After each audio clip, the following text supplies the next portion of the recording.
Hello, welcome to Kelp Forest. When I showed this game to a friend, they jokingly asked why SpongeBob was platforming around in Kokiri Forest from Zelda. I wouldn't say it's quite that pretty, but I do like the scenery. So, when I play one of these Nicktoons games, I always look forward to the SpongeBob levels, because they generally have very cheery music and very colorful surroundings, even when compared with the rest of the Nicktoons. And I very much appreciate this level for other reasons as well. The platforming never gets harrowing to any degree, but this is the first level where the platforming is noticeably challenging. But that comes later. In this first room of the level, what we're doing is looking for 4 pearls. We already have one of them. The thing I like about the environments in this game is that even when you are tasked with finding collectibles, it's always very obvious where to look. You just look where you haven't looked yet.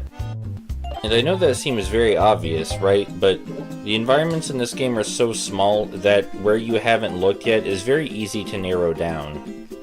It's definitely possible to make larger worlds where that's also easy to do, but to do that with larger worlds you have to make very recognizable landmarks, because if anything looks the same as anything else, then they're going to frustrate the player. But in this game, the environments are so small that there's not really a chance for anything to look like anything else. So on the rare occasions you do have to find something, it's never a problem. I think it's a little odd that the jellyfish spawn out of these green portals, but I don't know what budget they had to work with. After we defeat all the jellyfish, the clam opens so that way we can get the final pearl and leave. For some reason the door wouldn't open until we got all the pearls. That doesn't make a lot of sense, but you're really not playing this game for the story, I think.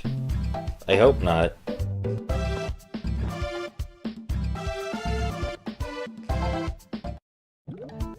I do very much like all the music in the Bikini Bottom segments in this game. Not quite as much as the Bikini Bottom segments in Globs of Doom, but it's still very nice, very relaxing, evokes a sense of playfulness. We're gonna switch to Timmy because otherwise we won't run fast enough to avoid getting pushed here. That is what Timmy does. I know I've said it a few times, but Timmy goes fast. That's what he's useful for. We're using SpongeBob for almost all of this level just because I like to play as SpongeBob, but Danny would do just as well, if not better, in the combat. It's just very nice to be able to play as SpongeBob, I think, because I have a strong fondness for the SpongeBob video games. They're very cheerful games.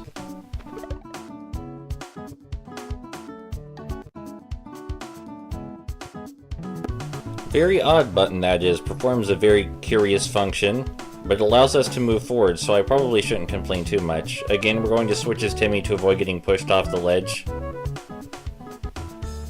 And we're going to stay as Timmy after we get on top of this moving bunch of platforms. Because as you saw, these platforms regress into the wall. So even while we're on top of them, we're going to need to move as Timmy if we don't want to fall down.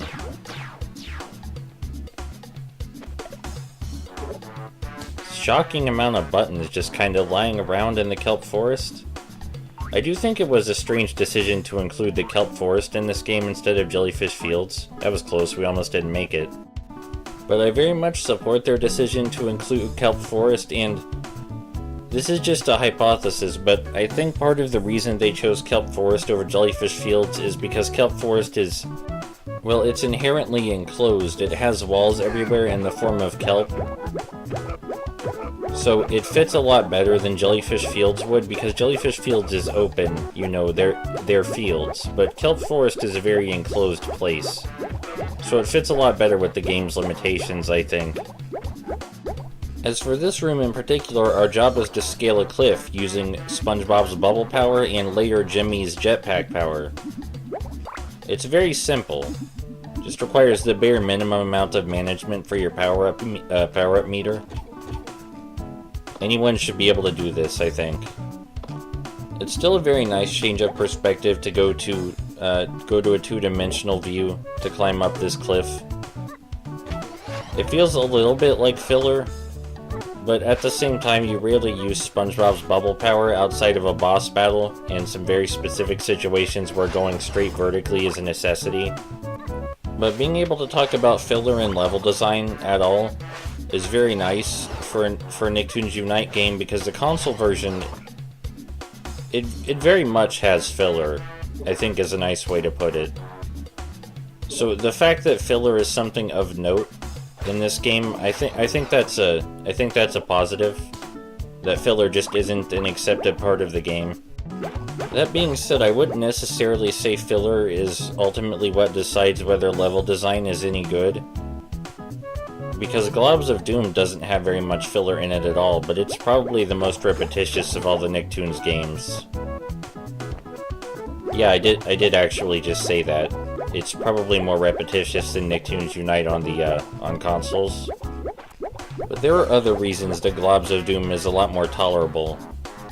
Anyway, as for this room in particular, it's a really good excuse to use SpongeBob's underpants gliding ability, because there aren't too many other places in the game where it's applicable. There are a few if you know where to look, but not too many. So I really like being able to use it here. It's some of the harder platforming in the game, which isn't saying much, but still, it's nice that the mechanic gets a little bit of exploration. You can use double jump this to be safe. Here's the part of this level I remember the most, the flatfish platforms. Very, very surreal. I think I get they were going for something very cute, but seeing these in HD is a little unnerving. Just a bit. The rest of the 3D character models are fine, you know, they're simplistic, but they have a style to them, so even though they don't look great, they look okay. The flatfish, something about them is just a little freaky to me.